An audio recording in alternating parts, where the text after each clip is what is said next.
초막절은 이스라엘 3대 절기 중에 하나입니다. 이스라엘 조상들이 광야에서 살던 날을 기념하는 절기입니다. 이 초막절은 8일간 계속되는데 전주 안식일에 시작이 돼서 그 다음 주 안식일이 끝을 맺습니다. 초막절이 가까워지자 유대인들은 바빠집니다. 우리가 설이나 추석 같은 명절을 쓸 때 여러 가지 준비로 바쁜 것처럼 이 유대인들도 초막절을 준비하기 위해서는 많은 준비를 해야 했습니다. 그 많은 준비들 중에 한 가지가 무엇이냐? 이 유대인들은 절기마다 예루살렘 성전에 올라가서 성전을 방문하는데, 그래서 예수님의 형제들은 이 초막절을 준비하면서 예수님께 기왕 세상의 이름을 알리려 하시면 이 초막절 명절에 갈릴리에 머물지 마시고 예루살렘으로 가라고 충고를 합니다. 오늘 이와 같은 장면이 의미하는 바가 무엇인지 함께 살펴보기 원합니다. 첫째, 우리는 하나님의 때를 기다려야 합니다. 예루살렘으로 가라는 형제들의 권유에 예수님께서는 내 때는 아직 이르지 아니하였다라는 말로 대답하십니다. 예수님의 형제들은 평생 예수님을 그 누구보다 가까이 지켜봐온 사람들이에요. 아무래도 형제들이니까 예수님의 어린 시절까지도 다 보고 자라지 않았겠습니까? 아마 그들이 기억이 있는 그 순간부터 이 예수님은 그들과 함께 하고 계셨을 겁니다. 그런데도요, 이 형제들은 예수님께서 하시고자 하는 일이 무엇인지를 잘 알지 못합니다. 왜냐? 지금 그들은요, 예수님께서 스스로 세상의 이름을 알리고자 한다라고 예수님을 생각했어요. 지금 예수님이 사람들 앞에서 하나님의 말씀을 가르치고 또 병자를 고쳐주시고 귀신을 쫓아내는 그 목적이 무엇이냐? 자기 이름을 세상에 남기기 위한 것이다. 이렇게 생각하는 거예요. 그러니 그들이 보기에 지금 예수님께서 이 갈릴리 작은 마을에 머물러 계실 게 아닙니다. 그 과거에도요, 이 예루살렘은 유대인들의 삶의 중심이었어요. 그곳에 가서 말씀을 전하더라도 이 작은 시골이 아니라 저 큰 데 가서 전하면 또 뭔가 큰 일이 일어나지 않겠습니까? 지금 그렇게 말을 하는 거예요. 근데 예수님께서는 그럴 수 없다고 대답하십니다. 왜냐? 하기 싫은 것도 아니고 그게 너희들 생각하는 것만큼 좋은 일이다 이것도 아니고 예수님의 때가 아직 이르지 아니했기 때문에 대답합니다. 이게 무슨 말입니까? 예수님은 언젠간 예루살렘에 가실 거예요. 언제 가십니까? 예수님의 때가 이르면 가는 거예요. 이 예수님의 형제들은 예수님한테 아니 그거는 예수님이 결정하시는 거죠. 가고 싶으면 가고 가기 싫으면 안 가고 이런 개념으로 지금 예수님과 대화를 하는데 예수님은 어떤 개념을 가지고 계시느냐? 때가 있고 그 때가 이르러야 예루살렘에 갈 수 있다는 거예요. 예수님은요, 자신의 삶의 방식을 이렇게 고백하시는데 내가 하늘에서 내려온 것은 내 뜻을 행하려 함이 아니요 나를 보내신 이의 뜻을 행하려 함이니라. 이 말씀을 이해하지 못하면 우린 예수님의 이 모든 말과 행동을 이해하지 못합니다. 아니 예수님 그게 무슨 말이에요? 가고 싶으면 가면 되잖아요. 예루살렘에 가고 싶으면 그냥 그 뜻대로 가서 말씀을 전하면 되지. 누가 시켜야 가고 누가 안 시키면 못 갑니까? 이렇게 생각할 수 있단 말이에요. 근데 예수님께서 이 때를 말씀하신 이유가 바로 거기 있어요. 예루살렘에 가는 일도 하나님의 뜻을 따라야 된다는 겁니다. 예수님께서는 오직 하나님의 뜻을 위해서만 일하신다는 거예요. 이게 하나님을 따르는 온전한 믿음을 가진 사람들의 올바른 자세입니다. 예수님의 형제들은 예수님께서 마음만 먹으면 언제든 그 마음대로 뭐든 행할 수 있다고 생각했어요. 왜냐? 그게 인생 아니겠습니까? 내가 결정하고 내가 판단하고 누구도 나한테 강요할 수 없어요. 내 인생 내 것이잖아. 할렐루야. 우리 소시적에 많이들 고백해 보셨죠? 네.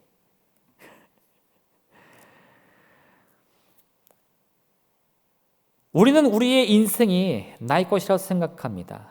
그래서 내 생각대로 판단하고 내 생각대로 행동하는 것, 그게 진짜 우리 인생이라고 생각하는 거죠. 그런데 그런 형제들의 판단은 완전히 틀린 것입니다.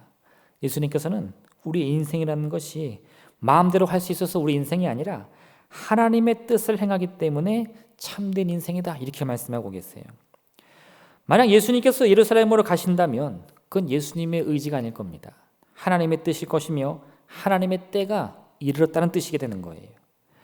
예수님이 때를 말씀하신 이유가 바로 여기 있습니다. 때가 있고 그 때를 정하시는 것은 바로 하나님이시다. 나는 그분의 뜻에 따라 사역을 행하고 있다.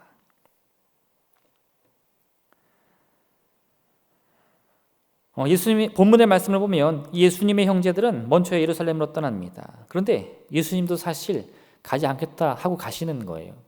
이 말씀을 보면 조금 생각이 고민이 될 때가 있어요. 아니 예수님이 그럼 거짓말 하신 건가? 근데 여러분 그런 의미가 아니고 예수님이 예루살렘에 안 가겠다고 한 게 아니에요. 지금 예루살렘에 가서 하나님의 뜻을 이룰 때가 아니라고 말씀하시는 거예요. 이 말 이해 가십니까? 네. 형제들이 뭐라고 말했어요? 예루살렘에 가서 주님의 뜻을 펼치십시오.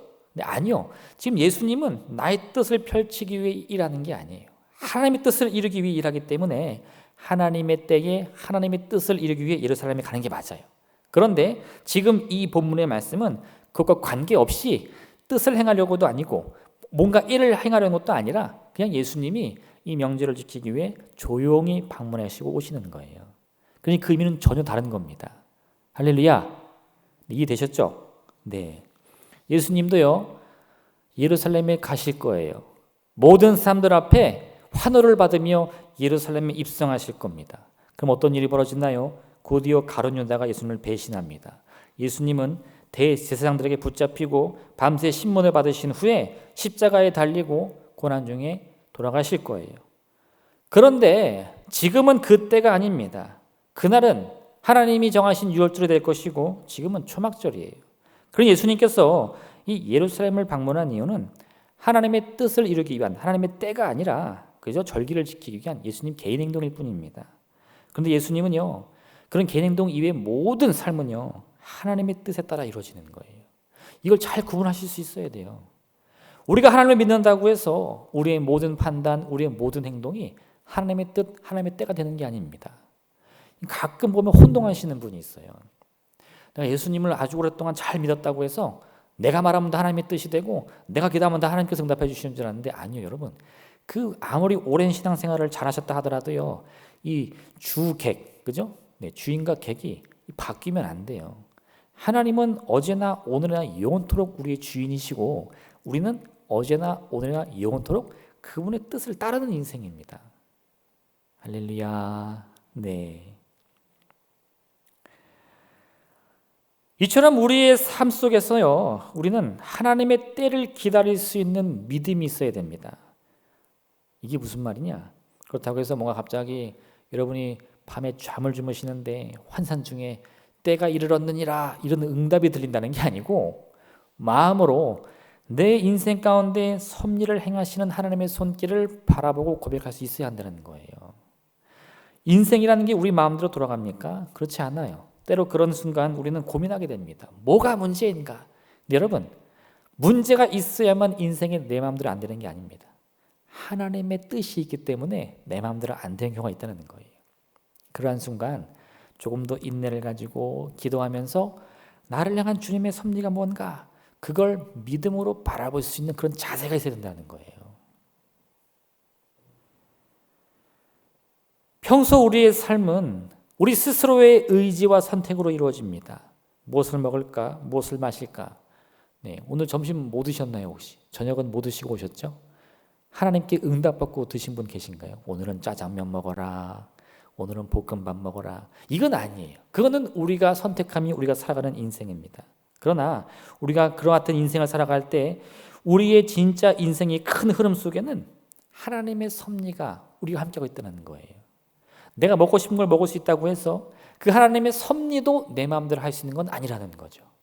이 두 개를 구분할 수 있어야 한다는 겁니다. 결정적인 순간 우리는 우리 자신의 의지와 생각을 내려놓고 하나님의 뜻을 따를 수 있는 준비를 해야 한다는 겁니다. 그게 하나님의 때를 기다린다라는 말씀의 의미인 거죠. 하나님께서 나를 기억하시고 나의 삶을 인도하신다는 믿음이 있으시다면 이제는 우리가 그 믿음을 가지고 하나님의 때를 기다릴 수 있어야 합니다. 이를 위해 우리가 행해야 할 것은요, 하나님을 믿는 거예요. 6월절이 이르면 예수님께서는 다시 예루살렘을 방문하실 겁니다. 오늘 본문의 모습과는 달리 많은 사람들 앞에서 그 모습을 드러내실 것이에요. 사람들은 그런 예수님을 화나며 맞이할 것이지만 하루아침에 그 마음이 바뀌어서 예수님을 비난하고 그분을 모욕할 겁니다. 결국 예수님은 매를 맞고 붙잡혀서 피를 흘리며 죽음에 이르게 될 것이에요. 왜 그렇습니까? 그게 하나님께서 정하신 뜻이기 때문에 그렇습니다. 예수님의 십자가는 어떤 우연한 일들이 겹쳐서 일어난 것이 아닙니다. 어떤 권력자가 예수님을 죽이기 위해 계획한 그런 계획도 아니에요. 그것은 처음부터 하나님이 정하신 섭리입니다. 그 과정 중에 많은 사람들이 때로는 예수님 편에서 또는 예수님을 반대하면서 각자의 노력대로 여러 가지 일들을 행했지만요, 그 일들이 십자가를 만든 것이 아니에요. 이 십자가의 역사라는 것은 하나님이 태초에 결정하신 하나님의 섭리 속에 있는 거죠. 우리는 그 섭리를 향해 나도 모르는 새에 달려가고 있었던 인생이 되는 거죠. 그걸 깨닫는 게 예수님의 때를 기다리는 인생인 겁니다. 가끔 성경을 보면 이런 생각 들 때 있지 않으십니까? 만약 가룟 유다가 예수님을 배신하지 않았다면 어떻게 됐을까? 만약 베드로가 예수님을 부인하지 않고 끝까지 예수님에 대한 믿음을 고백했다면 어떤 일이 일어났을까? 여러분, 물론 그러한 일들이 일어났다면 본문의 내용이 좀 바뀔 수는 있겠죠. 그러나 예수님의 십자가의 역사는 바뀌지 않습니다. 그것이 하나님의 섭리이기 때문에 그래요. 근데 그 섭리가 우리 인생 가운데도 있다는 거예요. 여러분은 믿음으로 그 어떤 하나님의 뜻을, 또 섭리를, 그 때를 기다리시길 부탁드립니다. 만약 그때 그러했다면 이런 생각으로 과거를 돌아보며 후회할 것이 아니라 지금 이 순간에도 나를 통해 이루어지는 하나님의 섭리, 때로는요 나의 실수도 나의 잘못도 하나님의 도구가 되어서 선으로 이루어지는 이 기적 같은 역사를 기다리는 믿음, 할렐루야, 그 믿음을 가지시길 부탁드립니다. 오늘 예수님의 형제들은 예수님이 더 유명해지길 원했습니다. 그 이름을 알리려거든 저 큰 예루살렘에 가서 그 일을 하십시오. 그런데 그런 말을 한 형제들에게 성경은 그 형제들을 뭐라고 표현하느냐? 이는 그 형제들까지도 예수를 믿지 아니함이로라. 무슨 말입니까? 형제들이 아무리 예수님을 생각해도요, 그건 믿음이 아닙니다. 예수님의 참된 뜻을 알지 못하면, 그 섭리를 깨닫지 못하면 우리의 모든 말과 행동 그 무엇으로도요 믿음 될 수 없습니다. 때를 기다릴 줄 아는 자, 하나님의 섭리를 발견할 줄 아는 자, 그 인생만이 예수님을 믿는다 고백할 수 있는 거예요. 참된 믿음은 우리의 선택이나 결과로만 이루어지는 것이 아닙니다. 하나님의 섭리 속에서 이루어지는 거예요. 내가 믿는다고 해서 역사가 일어나는 것이 아니라 하나님의 섭리를 믿기 때문에 하나님이 이루시는 그 섭리에 내가 동참하게 된다는 거죠. 오늘 이 귀한 깨달음으로 믿음의 눈 가지고 하나님의 섭리를 바라보시는 여러분 되시기를 주님의 이름으로 부탁드립니다. 두 번째, 여러분, 우리 인생이라는 것은요 유명한 인생이 아니라 위대한 인생을 살아야 됩니다. 무슨 말이냐? 예수님의 형제들은 예수님께서 세상의 이름을 알리기를 원하는 사람인 줄 알았어요. 이름 알리기 원하시죠? 유명해지기 원하시죠? 그러면 예루살렘으로 가십시오. 그래야 성공하지 않겠습니까? 우리나라도 그런 좀 풍토가 있죠. 큰 뜻을 품으면 어디로 가야 돼요? 할렐루야, 청주로 가야지. 청주로, 그죠? 그 왜 웃으세요? 네, 사람이 많은 데 가야 되지 않겠어요, 그죠? 그래서 우리나라도 네 서울로 다 가잖아요. 그 비슷한 심리예요, 사람들이. 이 작은 도시에서 똑같은 일을 행하느니 큰 데 가서 하면 더 좋지 않겠습니까? 뭐 이치적으로 따지면 틀린 말이 아닙니다. 그런데 여러분, 그들이 생각하는 것처럼 예수님께서 예루살렘에 가서 사역을 하셨다면 어떤 일이 벌어질까? 네, 갈릴리보다 더 많은 사람들이 예수님을 따르고 더 관심이 높아지고 하나님의 뜻이 더 쉽게 이루어지느냐? 네, 아니요. 똑같습니다. 아무 변화가 없어요.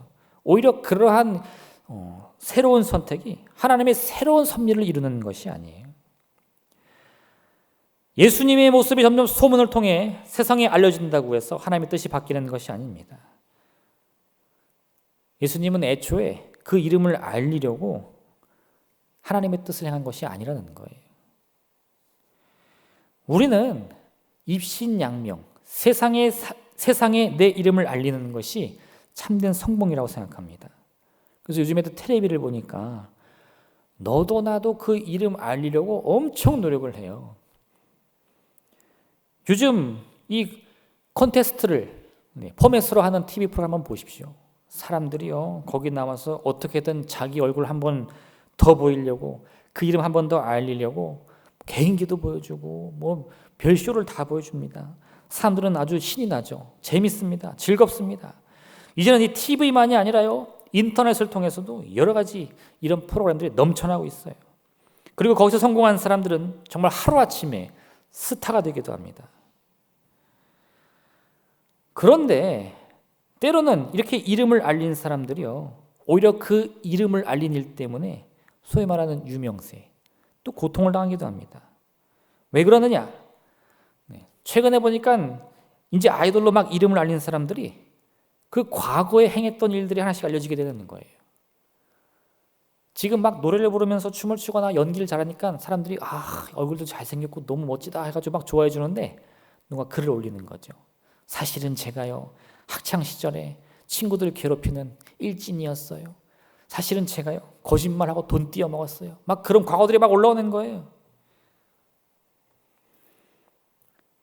사람들은요 이제 그가 이름이 알려졌다고 해서 사랑해주지 않습니다. 존경 보내지 않아요. 제가 과거에 그런 일을 했다며, 친구들을 무시했다며, 남의 돈을 띄어먹었다며 그의 죄를 들추어내면서 오히려 그에게 비난을 보냅니다.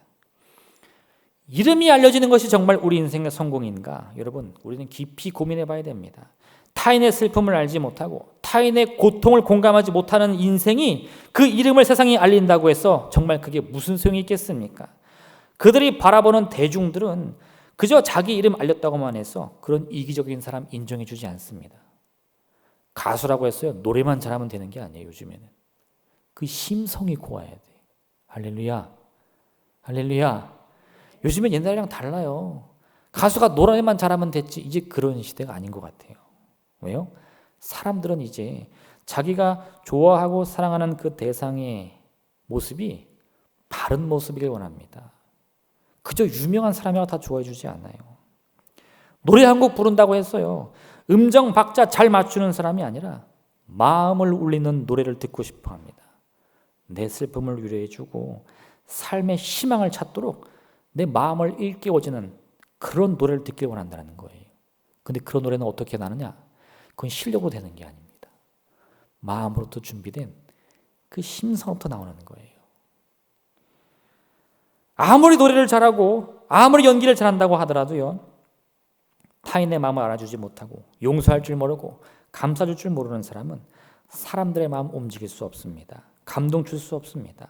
그런 사람들은 처음에 반짝 그 이름을 세상에 알릴 수 있을지는 모르겠지만 결국은 다시 추락하게 되어 있어요. 성경은 그래서 처음부터 우리에게 세상의 이름을 알려라 이런 말씀하지 않습니다. 성경이 우리에게 바라는 것은요, 말 그대로 훌륭한 사람이 되는 거예요. 이 훌륭한 사람이 무엇이냐? 자기 이름 알리기 위해서 노력하는 인생이 아니라 그 반대로요, 세상에서는 이름도 없이 빛도 없이 살아가는 인생이라 할지라도 내가 품고 있는 이 복음의 빛, 은혜의 빛, 사랑의 빛을 세상을 향해 비춰주는 인생인 거예요. 그게 진짜 훌륭한 인생이 되는 것입니다. 하나님 아브라함 부르셨을 때 뭐라고 하셨습니까? 너를 복으로 세우겠다. 그럼 이제 어떻게 돼요? 아브라함이 떵떵거리면서 내가 하나님의 복이야 이렇게 사는 게 아니에요. 그가 하나님의 복이 되어 가는 곳마다 그 복을 세상에 전해야 됩니다. 세상의 모든 민족이 자신을 통해 하나님의 복을 누릴 수 있도록 이제는 발벗고 뛰어야 되는 거예요. 그게 뭐다? 그게 진짜 훌륭한 인생인 겁니다. 아브라함이 그 어떤 인생을 살면 어떤 일이 벌어지느냐? 오히려 사람들이 그가 아무리 자신의 이름을 숨기려고 해도 그의 이름을 기억하게 될 것입니다. 내 마음을 울린 자, 나를 감동시킨 자, 나를 위로한 자, 그 이름을 반드시 기억하며 대대손손 그 이름을 칭송하게 될 것이에요. 그게 아브라함의 유명세입니다. 인도 콜카타에 사랑의 선교를 조직한 사람이 있어요. 누구냐? 테레사 수녀입니다. 그녀는 이 조직을 통해서 빈민과 병자와 고아를 돌보아 주었어요. 근데 어떤 결과가 나타났느냐? 1979년에 그녀는 노벨 평화상을 수상합니다. 1980년에는 인도에서 가장 높은 시민 훈장인 바라트 나트나를 받고요. 1983년에는 영국에서 명예 훈장인 메리트 훈장을 수여받습니다. 지난 2016년 교황 프란치스코는 이 테레사 수녀를 성녀의 반열에 오르게 했어요.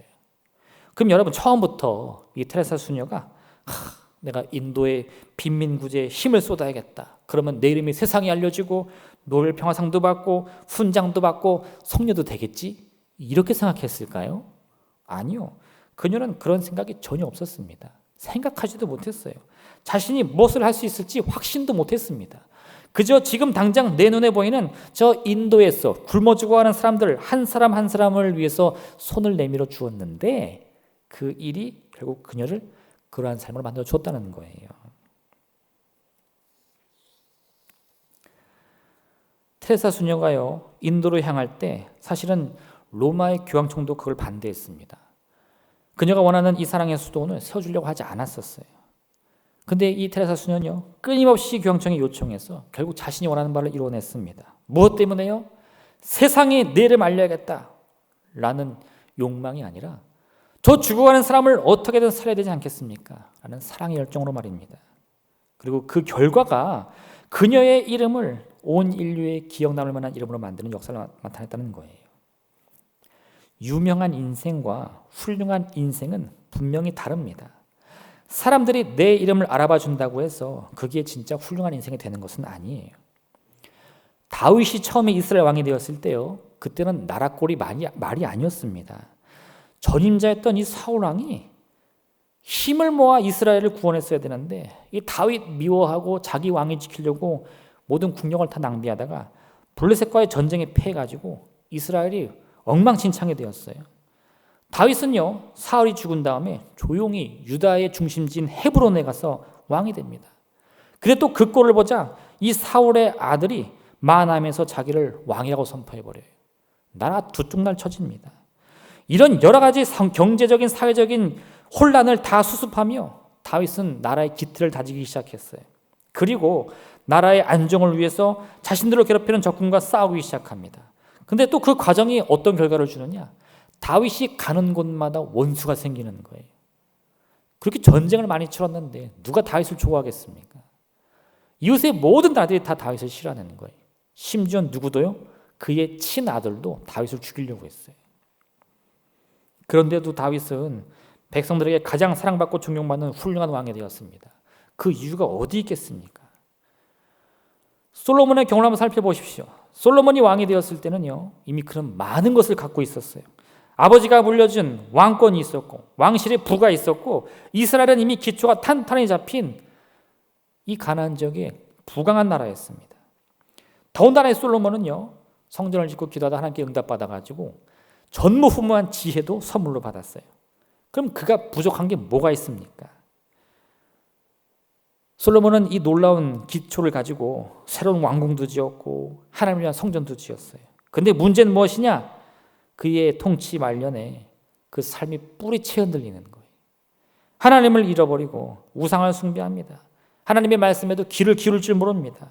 그 고집을 꺾지 못하고 백성들을 괴롭혔어요. 결국 그가 죽자 나라가 두 쪽에 나고 맙니다. 솔로몬은요, 유명한 사람일지 모르겠어요. 그런데 훌륭한 사람은 되지 못했습니다. 하나님이 우리에게 원하시는 것은 그냥 유명한 사람이 아니에요. 내 이름 석자 세상에 알리라고 말씀하지 않습니다.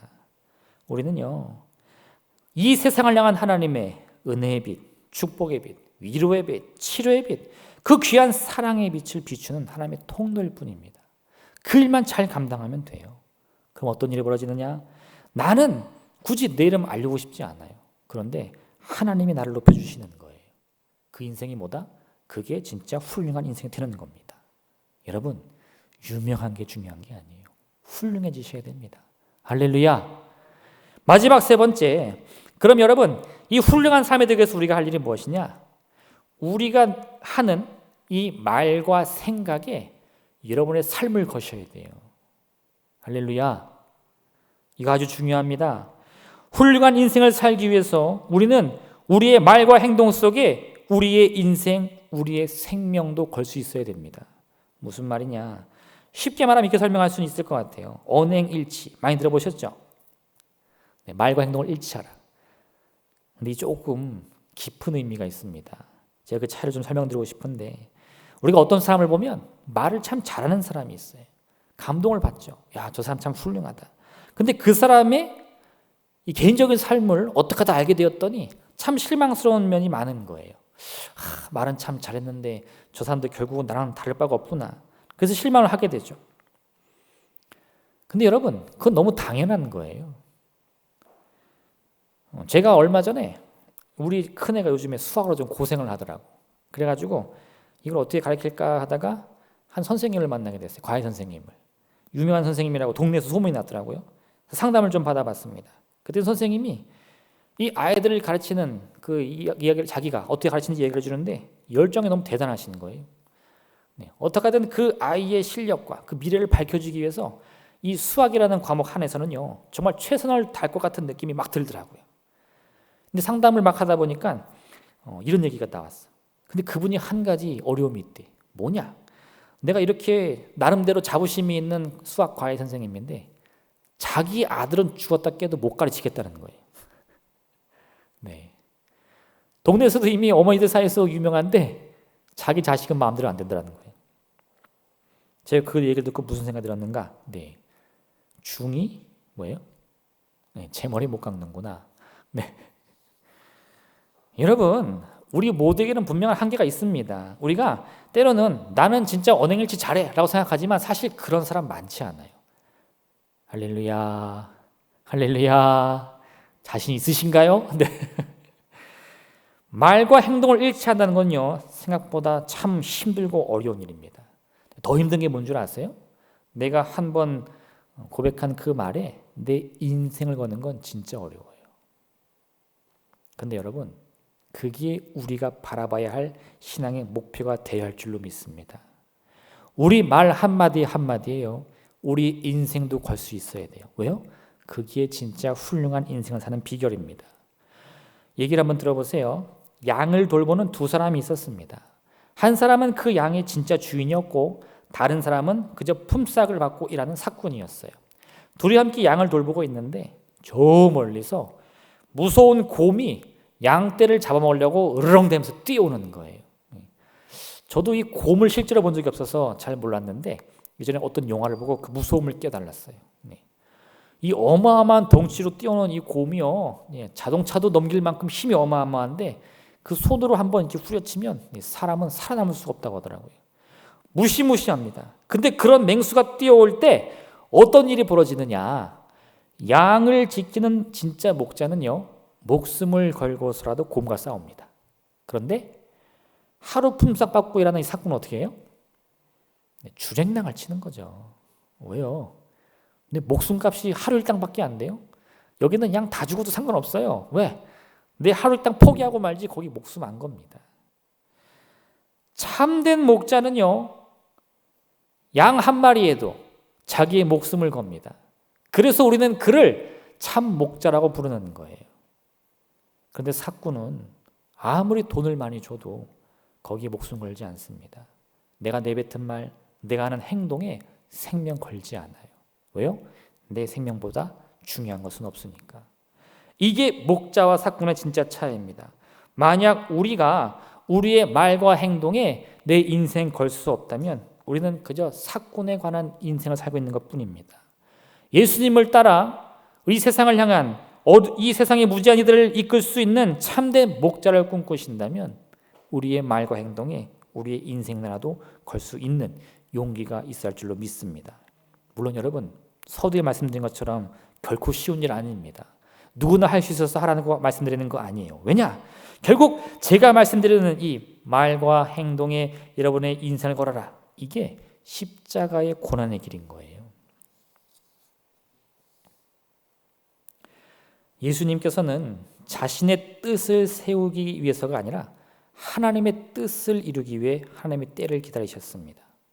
예수님의 말씀과 행동에는 예수님의 의지만 담겨 있는 것이 아니고 하나님의 섭리가 담겨 있었어요. 그 안에 예수님은 자기의 생명을 거셨습니다. 이를 통해 우리가 참으로 놀라워하는 이 십자가의 역사가 이루어질 수 있었어요. 그게 우리가 바라봐야 될 진짜 예수 그리스도의 은혜입니다. 근데 그 은혜라는 것은요, 바라보기만 하는 게 아니에요. 왜요? 너희도 가서 이와 같이 하라. 예수님의 말씀에 따라 우리도 그 길을 가기 위해 부단히 노력을 해야 한다는 거예요. 입으로만 예수님 바라고 예수님 의지하는 것이 아니라 우리의 인생, 우리의 생명까지도 걸 수 있는 믿음을 얻기 위해 매 순간 노력해야 한다는 겁니다. 어렵다고 해서, 쉽지 않다고 해서 포기하시면 안 됩니다. 지금 당장 할 수 없다고 해서 절망해서는 안 됩니다. 지금도 여전히 우리 마음 가운데는 십자가를 바라볼 때 두려움과 절망감이 있을지 모르겠지만 그래도 그 망설임 속에서도 우리는 십자가 향해 나갈 수 있어야 돼요. 그게 성경이 말하는 진짜 훌륭한 인생을 살 수 있는 유일한 방법이기 때문에 그렇습니다. 오늘 예수님의 형제들은 예수님께서 행하고자 하시는 일이 무엇인지 전혀 알지 못했어요. 하지만 사도행전의 말씀을 보면 이 형제들 중에 야고보는 훗날 베드로와 함께 예루살렘 교회를 세우는 아주 큰 역할을 감당합니다.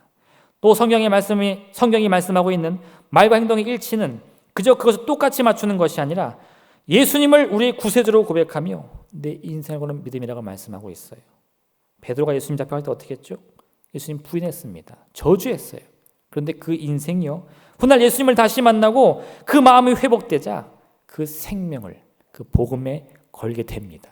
여러분, 우리가 아직 이 어리석은 베드로의 모습이라고 해도 상관없어요. 네, 오늘 이 말씀 듣고 꿈꾸시기 바랍니다. 할렐루야. 우리가 가야 할 길 어딘지를 분명히 그리시길 부탁드려요. 그리고 오늘 넘어졌다 하더라도요, 내일 다시 일어서면 됩니다. 할렐루야. 네, 그게 하나님의 뜻이에요.